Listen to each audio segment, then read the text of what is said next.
৩৫ বছরে যে অর্জন, সেই অর্জন নিঃসন্দেহে এই বাংলাদেশের গণতন্ত্রের জন্য সর্বশ্রেষ্ঠ অর্জন।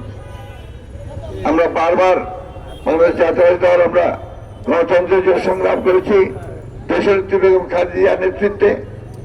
আমরা দীর্ঘ 15-16 বছর ধরে সংগ্রাম করেছি গণতন্ত্রকে প্রতিষ্ঠার জন্য আমাদের ভারপ্রাপ্ত চেয়ারম্যান জনাব তারেক রহমানের নেতৃত্বে।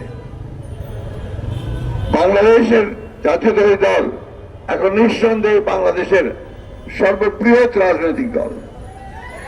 এবং আপনার যে কথাটা মির্জা আব্বাস সাহেব বলেছেন যে গত 15-16 বছর ধরে আমরা যে সংগ্রাম করেছি, এই সংগ্রাম ছিল গণতন্ত্র পুনরুদ্ধারের সংগ্রাম। সেই সংগ্রাম ছিল এই দেশে যে নির্বাচন, সেই নির্বাচনী ব্যবস্থাকে পুনরায় সংস্কার করে সেখানে তত্ত্বাবধান ফিনিক্স পাখির মতো বাংলাদেশ জাতীয় দল জেগে উঠেছে। বন্ধুগণ, চক্রান্ত এখন শেষ হয়নি, চক্রান্ত চলছে। বাংলাদেশ জাতীয় দলকে বিভিন্নভাবে আখ্যায়িত করে বাংলাদেশ জাতীয়তাবাদের যে কৃতিত্ব, সেই কৃতিত্বকে নস্যাৎ করার চেষ্টা চলছে। আমরা খুব পরিষ্কার করে বলতে চাই, আমরা গণতন্ত্রের জন্য সংগ্রাম করেছি, আমাদের এই সংগ্রাম অবশ্যই চলবে গণতন্ত্র পুরোপুরি প্রতিষ্ঠিত না হওয়া পর্যন্ত।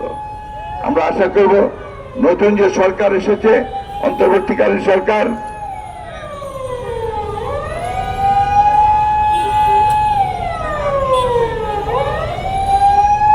জঞ্জাল সাফ করা চায়। যে জঞ্জাল আওয়ামী লীগ দিয়ে গেছে, সেই জঞ্জালগুলোকে কিছুদিন সাফ করতে হবে, সময় লাগবে একটু। ইলেকশন নির্বাচন পদ্ধতি সম্পূর্ণ ধ্বংস করেছে, বিচার ব্যবস্থা ধ্বংস করেছে, প্রশাসন ধ্বংস করেছে, আইন শৃঙ্খলা বাহিনী ধ্বংস করেছে। সুতরাং একটা অবাধ সুষ্ঠু নিরপেক্ষ নির্বাচনের জন্য এই প্রতিষ্ঠানগুলোকে আবারও নতুন করে সাজাতে হবে, সংস্কার করতে হবে। আমরা বিশ্বাস করি যে এই সরকার অতি দ্রুত সময়ের মধ্যে তারা এই প্রতিষ্ঠানগুলোতে সংস্কার করে জনগণের কাঙ্ক্ষিত যে